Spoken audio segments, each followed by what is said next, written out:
Vamos a hablar un poco acerca de Tres Olas. Estamos muy contentos porque estamos ahorita promocionando y publicando nuestro último libro, nuestro más reciente libro de Javier Mandil, que se llama ACT para niñas y niños, terapia de aceptación y compromiso para consultantes, jóvenes y sus familias. Acá tenemos el placer de estar con Javier Mandil y con Pablo Gagliesi, director de DBT Iberoamérica.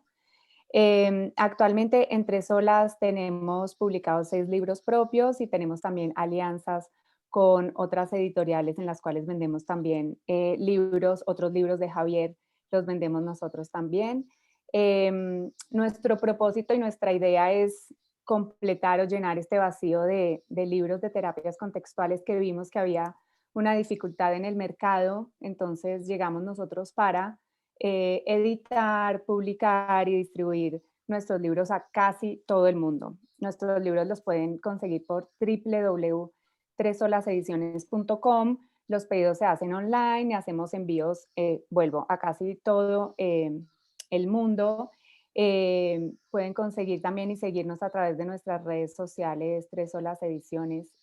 Estaremos muy contentos de que compren nuestros libros, que nos hagan propuestas, que nos den sus comentarios y que sigamos creciendo porque somos una editorial emergente que tiene mucho futuro de crecimiento, así que estamos muy felices que todos estén acá con nosotros compartiendo esta hermosa charla que vamos a tener entonces de la mano de Javier Mandil y de Pablo Gagliesi, director de DBT Iberoamérica. Javier Mandil, escritor de este hermoso libro. Javier, muy bienvenido. Pablo, bienvenido.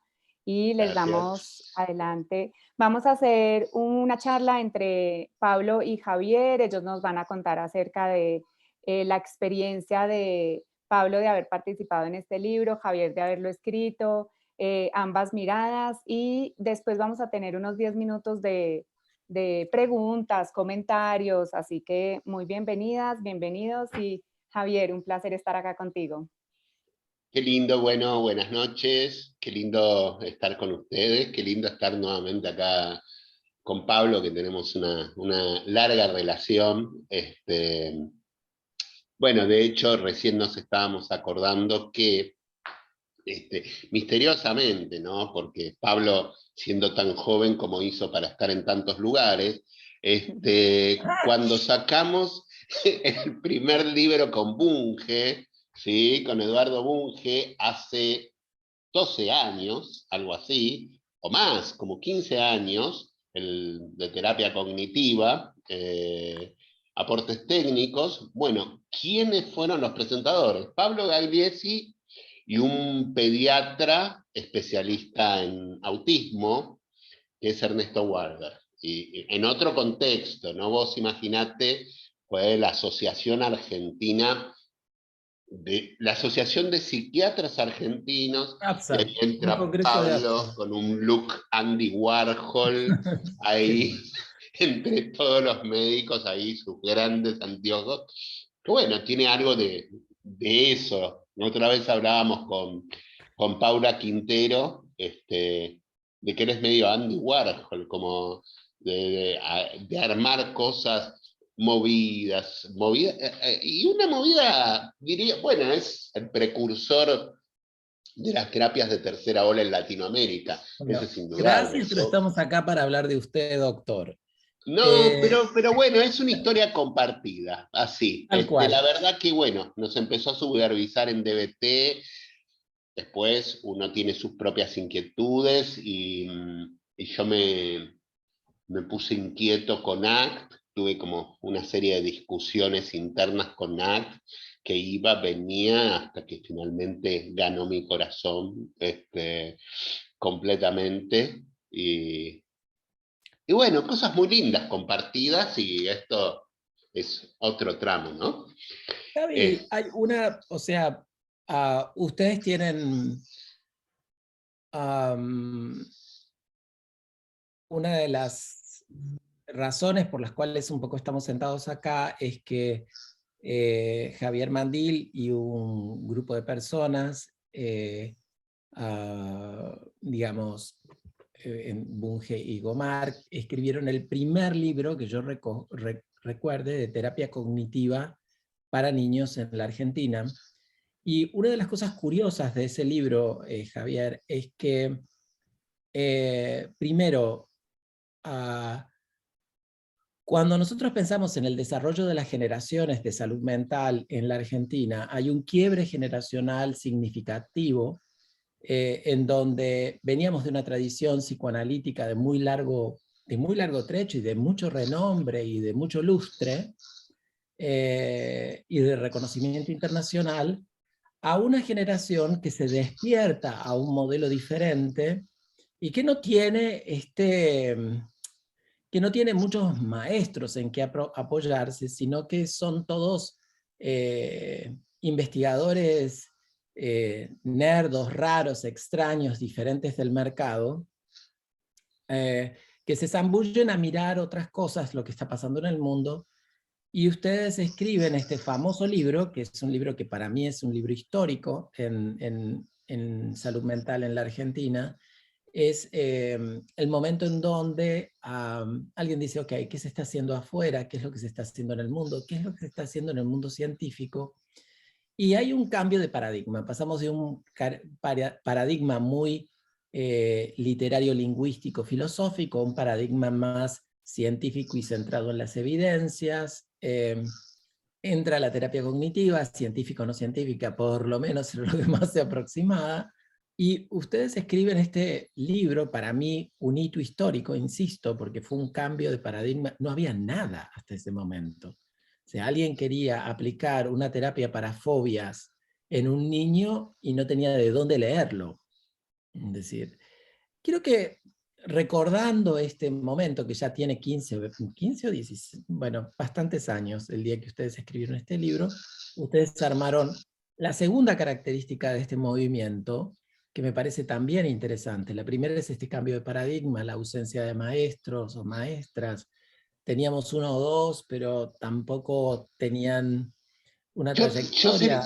si me permitís, Sí, dale. teníamos nuestros maestros, pero era una cosa más de gueto, ¿sí? O sea, había tres, cuatro instituciones fuertes, tres, cuatro maestros que siguen estando, qué sé yo, Ruth Billner en el área niño, Fernández Álvarez como un gran integrador, etcétera, etcétera.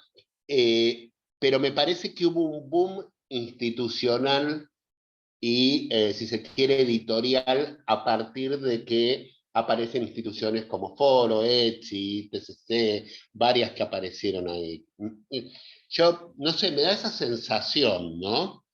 Igual yo te digo, me parece que al lado de otras corrientes no teníamos tantísimos maestros, teníamos algunas personas ahí dando vuelta, que pues, sin duda Héctor, Ruth, bueno, entre varios no, entre un puñadito, digamos. Y el segundo fenómeno que se repite, que se repitió en el psicoanálisis, se vuelve a repetir en el movimiento cognitivo, es la mayoría de los desarrollos surgen en el ámbito de lo privado, es decir, alejados de la universidad pública y alejados del hospital público, alejados de los espacios que requerían los tratamientos basados en la evidencia. Y en eso fue una continuación, en cierto modo, de una larga tradición argentina donde la tradición es que la gente que trabaja en salud mental es un poco la resistencia y aún también esa. Pero quiero que nos cuentes un poco cómo te fue, cómo les fue con ese libro. Ahí es justo alguien, Cecilia Flynn, dice del 2009. Bueno, empezamos a contar años desde ahí. Pero contanos cuál fue el efecto de ese primer libro en ustedes. Bueno, la verdad que fue un boom. A ver, al principio era como un delirio porque éramos como unos pendejos y aunque no se crea, en un momento éramos un grupo de pendejos. Y nada, vos tenías, a ver, yo era el más viejo de esos pendejos y vos tenías un año más que yo, creo que tenés, así que éramos dos jóvenes.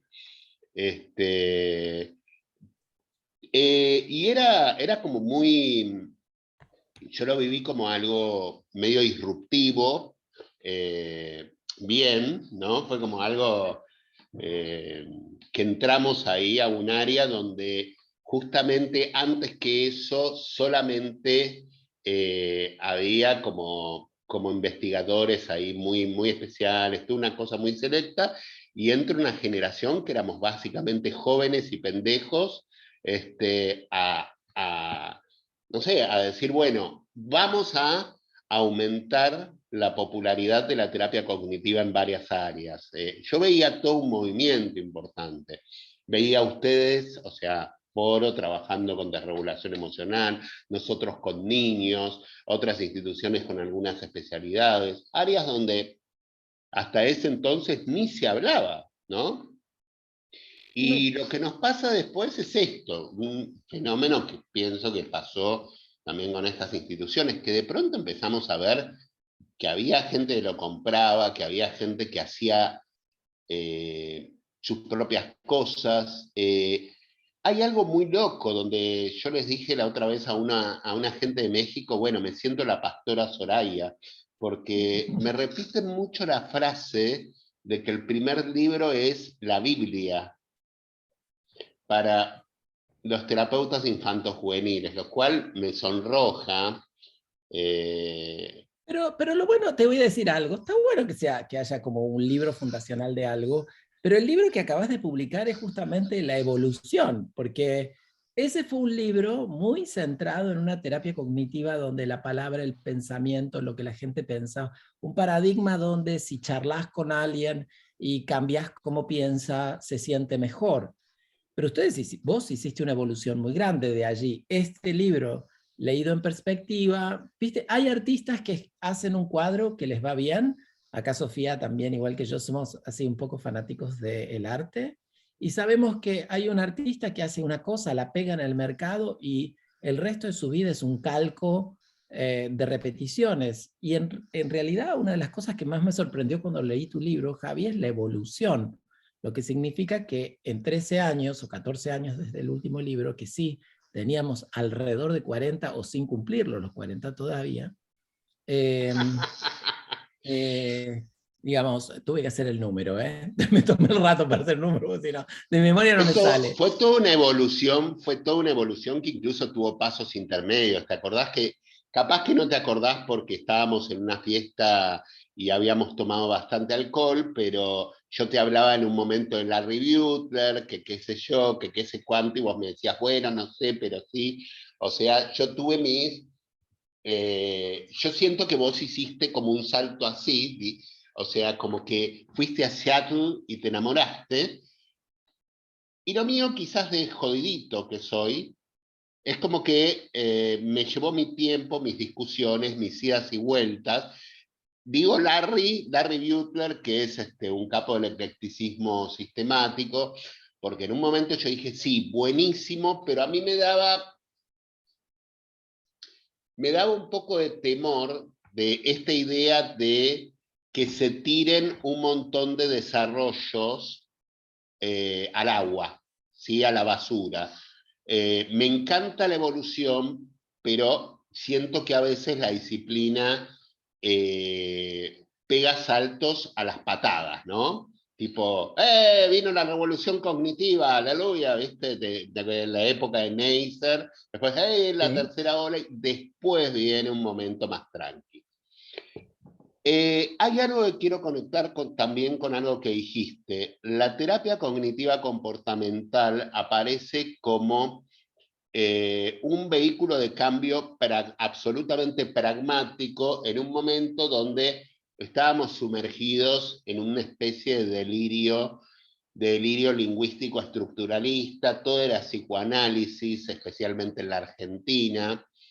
Eh, había algo jodido en donde vos, para ser terapeuta, tenías que, como decían los lacanianos, perdón si ofendo a alguien, pero hacer una especie de apuesta, ¿sí? Una especie de apuesta a la subjetividad, o sea, no sabías si el tratamiento iba a servir o no, y yo lo vivía como una cosa de, che, yo no quiero ser un inútil, que me paguen por ver qué onda. Entonces, la apuesta inicial, primero necesité una apuesta por la eficacia y la efectividad, que la sigo manteniendo. Ahora, yo sentía que en ese momento estábamos sacrificando mucho espesor filosófico y epistemológico.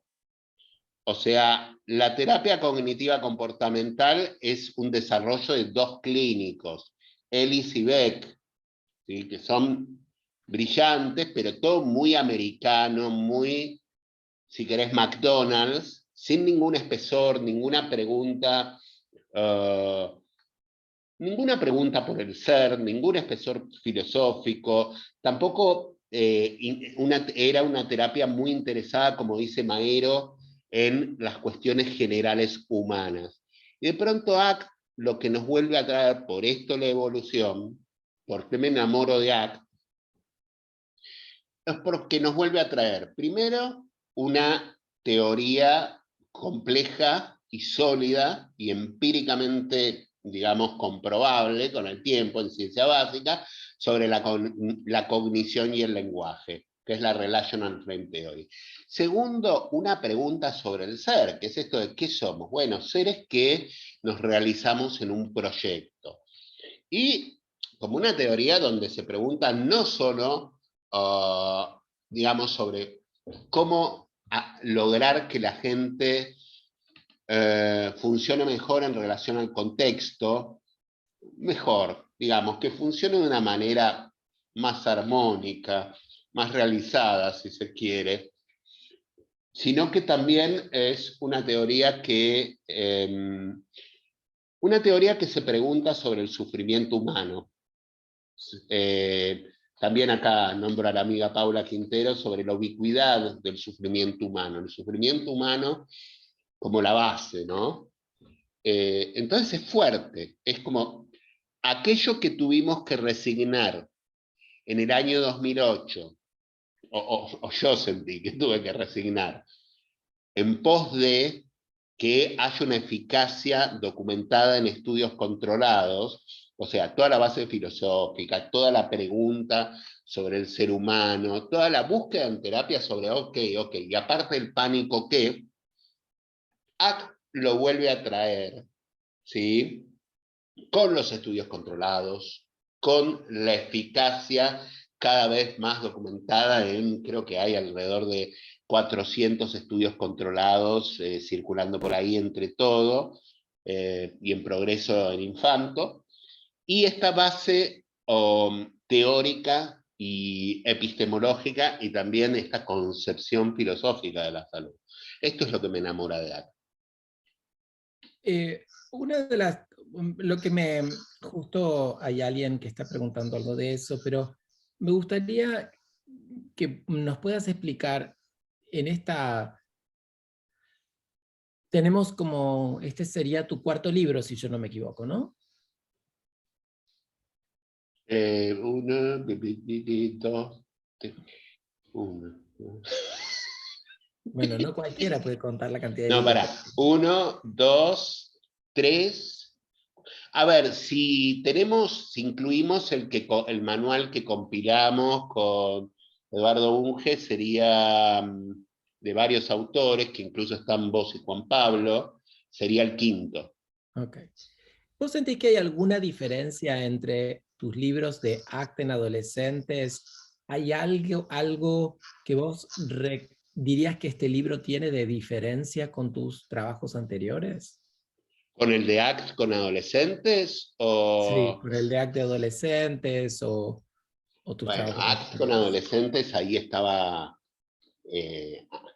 a ver, mi primer contacto con ACT fue en el año 2011, ahí hice como cursitos sueltos y leía. Después lo que pasó es que empiezo a formarme más, a ir a workshops, y entra mi intercambio con Paula y Fabián Maero, con Paula José Quintero y Fabián Maero, y ahí era como muy efervescente, entonces yo me nutría mucho, ¿sí? Aprendía mucho con ellos me enseñaron muchísimo. Yo, digamos, tenía una idea de hacia dónde se podía ir con un libro, pero en todas las discusiones fui entendiendo mucho más el universo ACT. Okay. Y Lo otro es que ahí, digamos, estaba, a ver, como la población eran adolescentes y había muchos avances afuera, ¿sí? En estudios controlados y también de las adaptaciones que se tenían que hacer, que no eran demasiadas, digamos, el nivel teórico era, como se dice, ¿no? Como se llama, de nivel medio. ¿Qué quiere decir esto? Nivel medio no es ni mejor ni peor, sino que no necesita ir tanto a las bases conceptuales fuertes del modelo, sino que puede trabajar con constructos intermedios, o sea, cercanos a lo que es la psicoterapia y fuera de ciencia básica, como el Exaflex. ¿Sí? Un libro, digamos, guiado por el Exaflex, mucho más fácil, accesible en ese sentido. Después vamos a hablar de toda esa parte.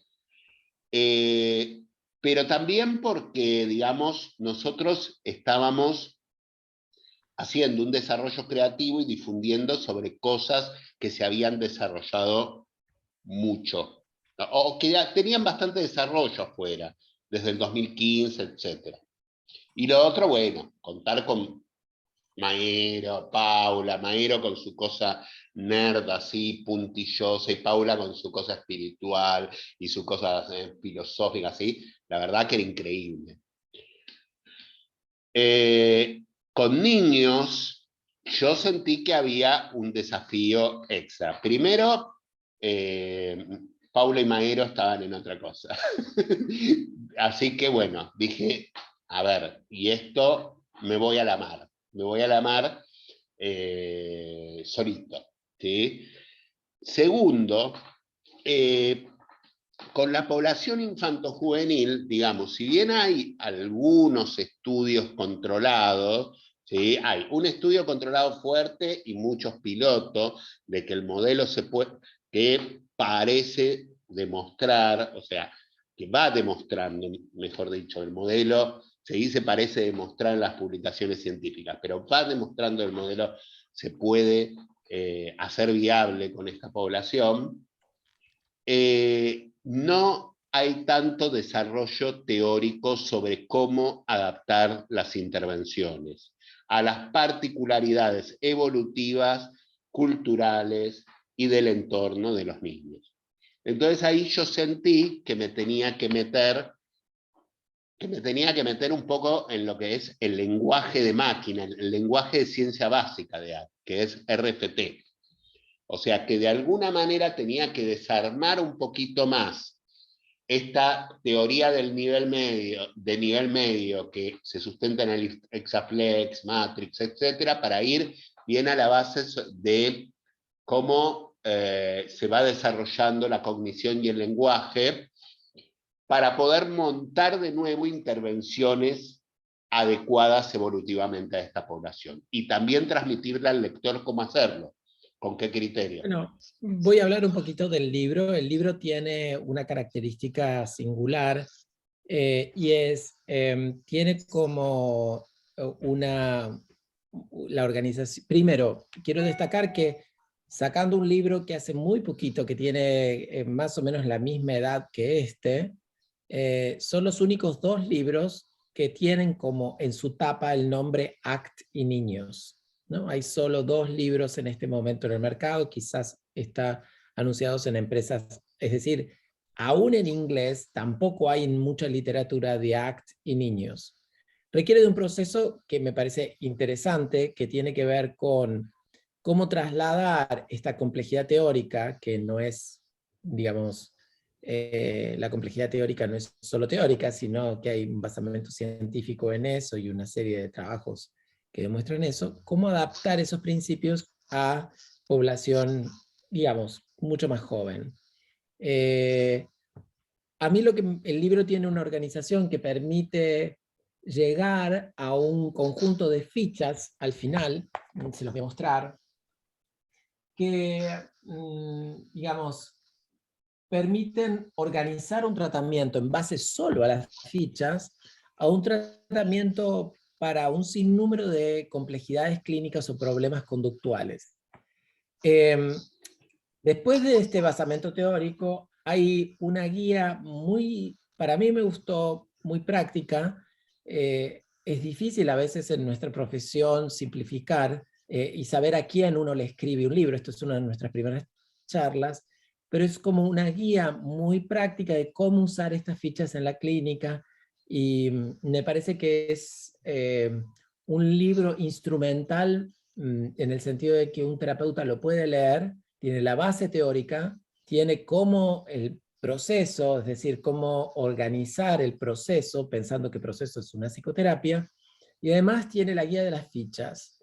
La segunda cosa característica, que me parece que toda la gente que trabaja en niños, yo no trabajo con niños y niñas, trabajo con adolescentes con edad adulta, tiene esta preocupación por incluir a la diada, a los cuidadores, si hay una diada o el cuidador principal, como parte del tratamiento. Y esto me parece que también tiene de original cómo vos guiás a lo largo del proceso, incluís incluso en la formulación de caso a la familia, digamos, hay una forma a la familia, al cuidador, a los cuidadores, a quien sea.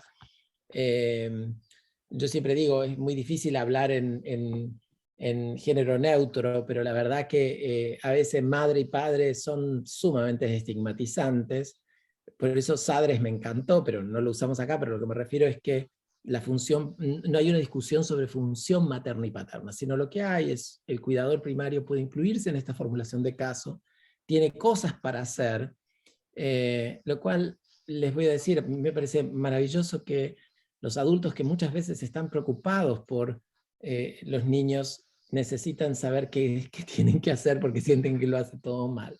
Entonces, el libro está organizado en esta fuente teórica interesante, que es una discusión que me parece que le da fundamento al libro, una orientación en cómo hacer el proceso, en cómo realizar una psicoterapia, y una guía, que es un grupo de fichas que primero utiliza para un amplio rango de problemas conductuales, ¿de acuerdo? No es que vamos a trabajar solo la fobia, solo la depresión, solo la tristeza, sino que tiene este rango de poder, lo mismo que sucede muchas veces en ACT, y pueden ser, digamos, no es tan extensa, es cultural y en etapas como adaptable, y permite que el terapeuta pueda, con el consultante, saber dónde va. Cuando yo digo saber dónde va, en una psicoterapia estamos diciendo un montón, porque hemos sido instruidos en nuestras formaciones de psicoterapeutas en que no tiene que haber una guía, no tiene que haber una orientación, la psicoterapia tiene que ir por lo que se va ocurriendo y por los sucesos, y me parece que eso, bueno, estruendoso fracaso en las evidencias, definitivamente. Les cuento esto porque me parece interesante que esté organizado de ese modo. A los terapeutas, y esta es una discusión que tuve con Javier, a los terapeutas, cuando uno toma un libro en la Argentina, uno se encuentra que muchos de los libros están charlando con, el autor está charlando con otro colega, incluso de otra línea teórica, lo cual suele ser absurdo porque ese colega no va a agarrar tu libro en sus manos ni por casualidad. Y que nos cuesta escribir libros para los terapeutas que están trabajando en el campo. Cuando digo el campo, están los y las terapeutas que de pronto tienen que asistir a un paciente en la Patagonia o que están viviendo sin tanta supervisión, que no tienen alcance o no alcanzan a ciertos lugares. Y me parece que la idea de escribir un libro de psicoterapia para que un terapeuta que está viviendo en un lugar semi-aislado, que no hay tanto intercambio científico, pueda usar el libro y sentirse que está haciendo algo que funciona. La otra característica que hemos incluido con este libro, y me parece que ahí la idea fue de Sophie y fue una idea maravillosa, y creo que Javier y yo nos volvimos locos cuando ella dijo, hagamos esto, y es que uno de los problemas con las fichas de los libros es que le sacamos fotocopia y hacemos esa cosa, y si yo fuera un paciente, a veces cuando me toca usar una fotocopia, me dan una de esas fotocopias que no se pueden ni leer lo que dice. Entonces, Sofi tuvo una idea que vamos a tratar de sostener en otros modelos, que es una idea genial, que es incluir un QR en el fondo del libro, donde los terapeutas puedan, yo creo que eso ya está funcionando, Sofi, si yo no me equivoco, pero los terapeutas puedan downloadear, bajarse las fichas y poder imprimir las fichas cuando necesitan usarlas con el consultante y con sus familias, sin sentir que es una fotocopia, digamos, dándole un poco de instancia de seguridad a esto. Eso es una de las cosas que a mí me parece es una descripción del libro. Tenía un montón de citas del libro, pero me parecía que nos íbamos a poner densos leyendo el libro. Y sí, me gustaría contarles una anécdota con Javier. Nos conocemos hace muchísimos años, tenemos casi la misma edad, y formamos parte de esta especie de generación media en eslabón único, porque, pero tenemos un montón de anécdotas, y hay una anécdota muy divertida que le voy a pedir a Javi que la cuente, que tiene que ver con Facebook, cuando todo el mundo tenía Facebook, digamos, ¿me acuerdo? Porque ya hoy decir que tenemos Facebook es una antigüedad espantosa, pero, digamos, yo no lo abro porque me agrega edad últimamente. Pero me encantaría que cuentes esa anécdota que tiene que ver con este modelo científico. ¿Te acordás lo que pasó vos? Sí, sí, sí, sí. A ver, creo que en general nosotros compartimos el gusto por el buen humor y, a ver, digamos, si bien nos hemos sentido como muy fascinados y de alguna manera eh, protagonistas de este movimiento generacional, la tercera ola, la tercera generación, bueno, a veces nos daba mucha gracia estos modelos pendulares. Hubo un momento que vos entrabas a Facebook, así como a principios del siglo XXI era un horror para mí encajar en el ámbito de los terapeutas cognitivos comportamentales, porque eran todos señores y señoritas con trajecito, las chicas con traje sastre, los señores de corbata, traje, y todos parecía que iban con un manual de DCM-4 en aquel entonces bajo el brazo. Y todos mirándose qué tan normales eran, ¿no?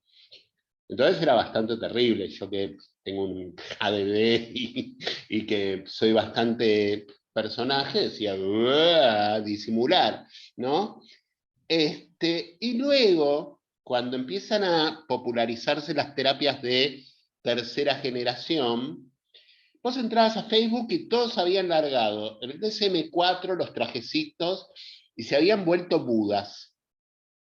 ¿Te acordás? Era terrible. Todos estaban mindfulness, mindful eating, mindful charling, mindful footballing, y todos hablaban de su maestro, publicaban atardeceres.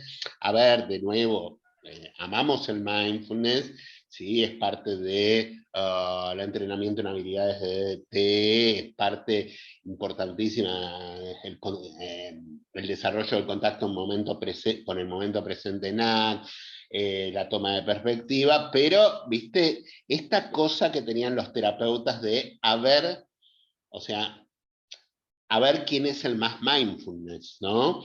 Que un contrasentido, ¿no? Total, ¿no? Parecía que, mirá qué mindfulness que soy. ¿Está? Entonces, con Pablo estábamos hablando y dijimos, che, ¿y si hacemos una especie de falso paper sobre un estudio de mindfulness, ¿no? Pero pongamos, yo le dije cualquier cosa, y dice, no, me dice que es una universidad, como si fuese una universidad, bueno, está bien, y ahí empezamos a discutir, al final sacamos un paper falso, que era un supuesto estudio sobre la eficacia del mindfulness para el estreñimiento crónico. Que quizá funcione, no lo sabemos, pero en ese momento... Y entonces yo le digo, y yo decía, y Pablo me decía, capaz que se lo creen. Bueno, ¿Pero por qué llegaron a ese tema específico? ¿Por qué fue? tuvimos cuidado de poner una universidad que no existe, que es la Universidad de Tampa, Florida. No hay ninguna universidad en Tampa, ¿no? ¿Por qué llegamos a ese tema? Porque, a ver, es mindfulness para hacer caca. O sea, dicho para poder hacer caca. Entonces, era abstract, fue solamente, y era comparar, digamos, qué pasaba con gente que hacía el programa de Kabat-Zinn, de MBSR, cuando tenía estreñimiento, versus tomar yogur laxante, un yogur laxante por día versus grupo control. Y a la conclusión que llega es que ambas condiciones de tratamiento son superiores al grupo control, pero que los autores, o sea, Pablo y yo, se preguntaban qué sentido era toda la investigación que habíamos hecho, porque era mucho más barato 8 potes de yogur Activia en el supermercado que un tratamiento de mindfulness. Por dos, la creatividad de ustedes dos. Me quito el No, lo más sombrero. grave, pero lo más grave, Sofi, es que un montón de gente nos preguntó si le podíamos mandar el paper original.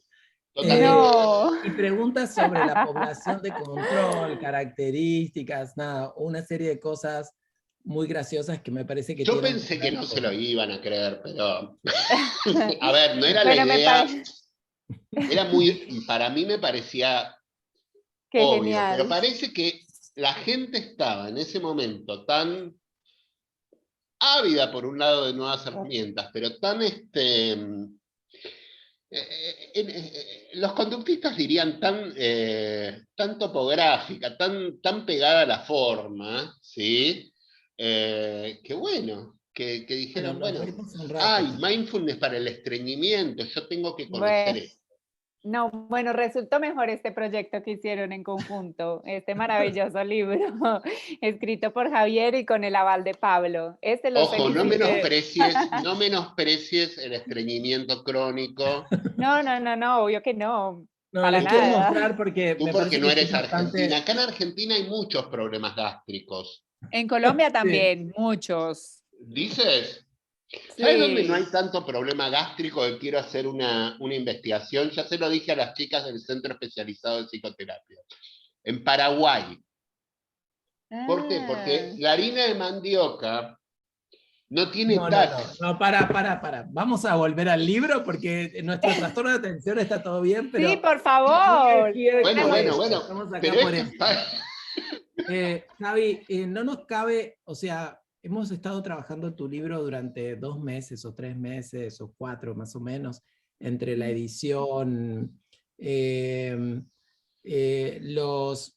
quiero decirles que fue un placer, o sea, cuando Javier me lo mandó, me dice, hace falta un editor, y generalmente buscamos a alguien profesional de la Universidad de Luján, de la Universidad de La Plata, para hacer la edición del libro, que es un trabajo muy largo, que es corregir textos, aliviar textos, decir dónde no se entiende, corregir errores ortográficos. Es un trabajo largo, pero le dije a Javier, ¿te gustaría que yo lo lea por primera vez? Digo, que no sé tu editor final, de hecho pasó por un un editor honor, fue finalmente, un honor. pero Y fue un placer laburar con vos de una manera increíble. Esto de tomar las bueno, lo mismo digo, y sugerencias, aparte, de a ver, escuchar. hablando en serio, yo esto que quería comentar. Eh, yo, nada, a ver, a mí me gusta mucho la música, el rock independiente inglés, norteamericano, bla, bla, bla, toda la historia del rock. Y existe en el rock algo que es la figura del productor artístico, ¿m? Que es muy importante, porque es una banda tipo Talking Heads, digamos, entra al estudio con una idea muy en bruto, y el producto, pero quiere hacer algo más complejo, ¿sí? Vos ves, qué sé yo, momentos en la historia de diferentes bandas que dicen, bueno, a ver, los Beatles querían irse de Let Me Do a, salvando las distancias, ¿no? Obviamente, pero con los Beatles, pero querían salir de Let Me Do a hacer algo tipo Sgt. Peppers. Talking Heads, querían salir de la cosa medio punky a algo más experimental, con ritmos africanos.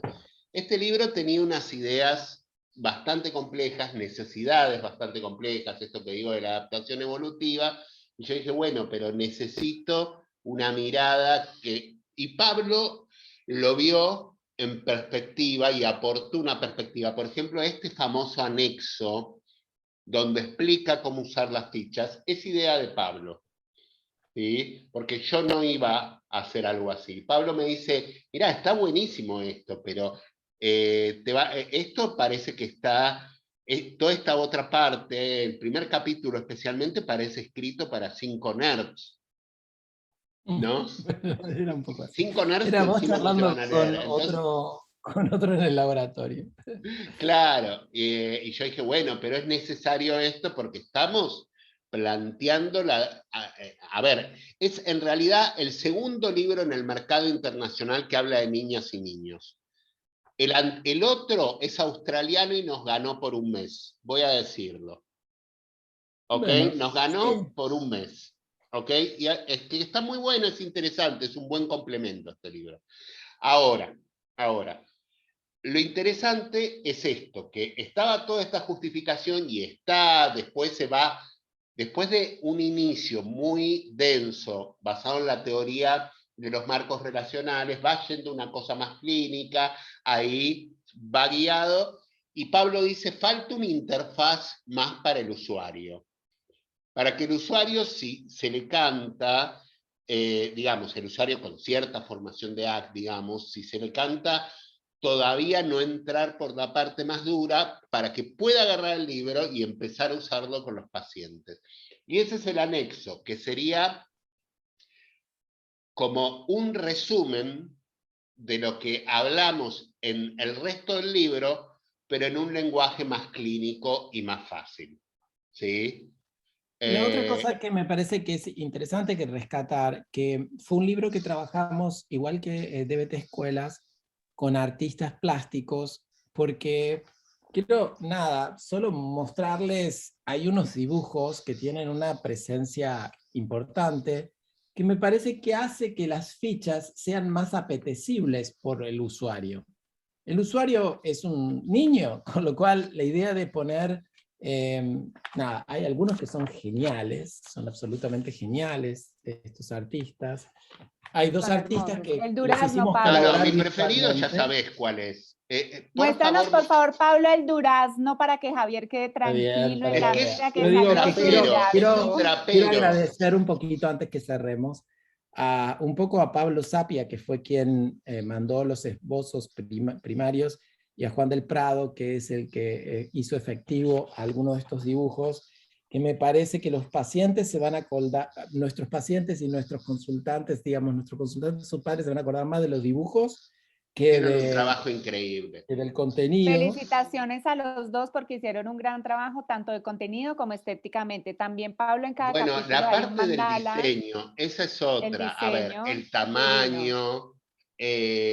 A ver, esa tapa hermosa.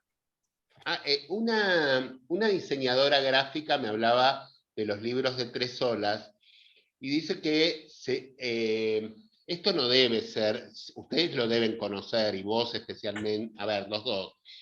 Ella decía que a este tipo de libros se los denomina libros objeto. Son como libros en donde el diseño, aparte de comunicar y de ser una interfaz con el usuario, es una obra de arte en sí mismo. Bueno, ese es el ojo entrenado de Pablo Gagliese. Por eso Bueno, digo que entre Fue ustedes lo de dos las hicieron una... grullas sobre las olas. Y, Hermoso. y por dentro también, porque cada capítulo tiene un mandala, después se llega a las fichas, en donde están intervenidas por Es Juan del cierto. Sí, Prado. sí, sí, Así que totalmente. ustedes dos hicieron un equipo espectacular. Ahora esperamos que, como hasta ahora se han vendido mucho, se sigan vendiendo. Lo tenemos en ebook también, así que pueden acceder a nuestra página web para comprarlos. Distribuimos a casi todo el mundo, así que esperamos que después de esta encantadora charla con Javier y con Pablo, nuestras ventas obviamente exploten. Te deseo lo mismo, Sofi, y les deseo, Javi, que sea un éxito. La Bueno, verdad que ya lo sí. está haciendo. Qué placer trabajar con ustedes. Bueno, agradecerles, nada, a ambos todo el cuidado, agradecerles al público. ¿Quedó tiempo para preguntas? Porque... Sí, vamos a hacer, pero acá algunos comentarios que están en este momento agradeciéndole a los dos por esta charla amena, acompañando también lo que dice Javier de que los libros de Tres Olas son como unas obras de arte y que los tienen casi todos, es una colección hermosa, así que si no los han comprado, los pueden comprar a través de www.tresolasediciciones.com, Y hermosos quiero todos. agregar algo que me parece que es interesante. Javi va a dar un seminario con este libro, no sé qué fecha. ¿Ustedes tienen la fecha, Javi, sabes? Ay, Es creo en que al agosto las principio de fechas. agosto, ¿no? 7, 8 puede ser. Agosto, sí, 18 y 19 de agosto. Ok, el 18 y 19 de agosto va a haber un seminario en donde Javier va a hablar de ACT para niños y niñas, o forma parte de ese seminario, creo, si yo no me equivoco, o yo no sé cómo es, pero va a ser usado el libro y me parece que va a ser entregado como parte del seminario, si yo no me equivoco. Sí, una vez que se inscriban al seminario, tienen un descuento, tienen el ebook incluido en el precio del seminario. El ebook. Bueno, vamos a responder algunas preguntas antes de cerrar. Nos quedan exactamente 5 minutos. Sí. Primera pregunta es para ti. Este libro nuevo, dice Iván, ¿tiene nuevas metáforas o metáforas? Sí, a ver, por un lado hay toda una cuestión de muchas intervenciones son analogías en sí mismas, como por ejemplo esta idea de ponerse un casco para tomar contacto con yo contexto, digamos. Y también algunos relatos que en realidad tienen todo un valor metafórico, como la historia de las mentes, que es cómo se fueron, toda una historia evolutiva de cómo se fue, de la función que tuvieron las mentes, o sea, las mentes entre comillas, digamos, los procesos cognitivos, pero cuando uno habla con un niño, habla de para qué sirvió la mente a los seres humanos. Esto de enfrentar peligros, esto de en algún momento defenderse, etcétera, etcétera, pero que de alguna manera hace miles de años, miles de años que se desarrolló en los homínidos. Entonces la pregunta, o sea, con toda esta cosa medio científica, pero contada como un cuento, la pregunta es, bueno, aquí ahora, ya que la mente se hizo hace muchos años, la pregunta es, ¿te sirve en este momento quedarte pegado a tu mente? ¿Te dirige a lo que te importa? ¿O realmente te deja enganchado? Entonces sí, hay diferentes metáforas, personajes, adaptadas especialmente para niños. Hay una pregunta sobre Perú. Creo, vos, Sofi, tenés respuesta sobre eso. Creo que sí, ¿no? Sí, actualmente estamos en negociaciones para abrir el mercado con Perú porque entendemos que para algunos países es costoso el envío.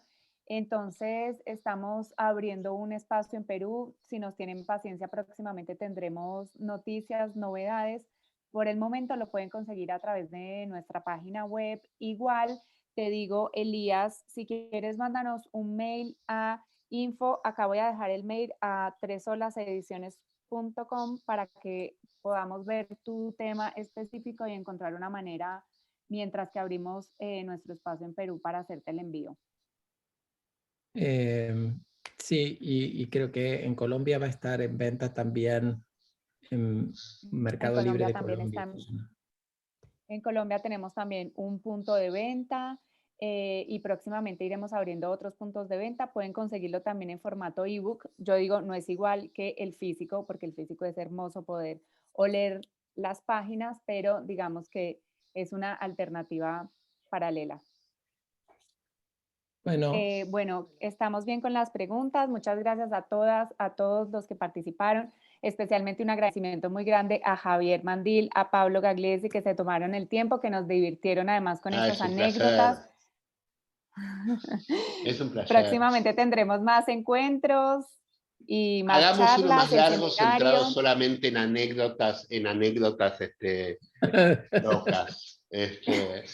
No, la verdad que un placer. Gracias a ustedes, a 3 Olas de BT Latinoamérica, Pablo, Sofi, y bueno, a la gente que vino. Y nada, ojalá les sea útil el libro. ¿Sí? Seguro que sí. Ustedes pueden, entrar en DBT Latinoamérica para la inscripción del grupo, del seminario, después está el tema de 3 Olas, pero además pueden copiar la charla de hoy y mandársela a sus conocidos. Va a estar subida online en el día de mañana en el canal de 3 Olas. De DBT Iberoamérica también en YouTube.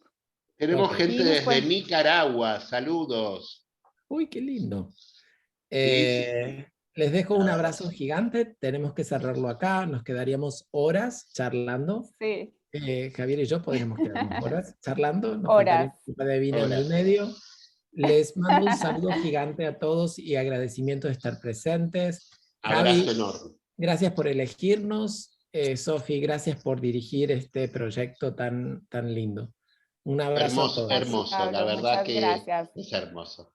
Gracias a este equipo. Un Bueno, abrazo y seguimos.